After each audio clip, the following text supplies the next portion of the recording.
সকাল সকাল টিফিন খেয়ে ভাবলাম নিজের একটু যত্ন করা যাক। তাই প্রথমেই মাথায় মেখে নিলাম একটু পেঁয়াজ আর মধুর রস। সব মিলিয়ে মেখে তারপরে চলে আসলাম এখানে কাচাকাচির জন্য। ছেলের স্কুলে ছুটি পড়ে গেছে, ড্রেস-ফ্রেস অনেক কিছু ছিল। তাই সেগুলো কাচতে দিয়ে চলে আসলাম একটু ছাদে। আর ছাদে এসে দেখি এই গাছটায় দেখো কত ফুলের কুঁড়ি এসছে। দেখে এত ভালো লাগছিল। আর তার সাথে দেখো জবা ফুল গাছটাতেও প্রচুর কুঁড়ি এসছে। সব যখন একসাথে ফুটবে কত ভালো লাগবে বলো?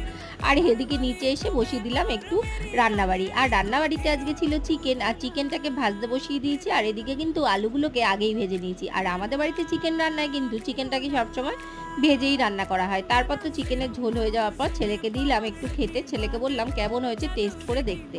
তারপর সন্ধে হতেই আবার রান্নাঘরের কাজে চলে এসেছি। আজকে সন্ধেবেলা করলাম একটু নরমালভাবে চাউমিন, যেটা আর কি নরমাল বাঙালির আমরা আলু দিয়ে করে থাকি। আর এদিকে মুমুরানি তো ঘুরতে যাবে দেখে দেখো সেজেগুজে তৈরি হয়ে গেছে। আর তারপর আমি চাউমিন নিয়ে চাউমিন খেতে গেলাম। চলো আজকে ভিডিওটা এই পর্যন্ত।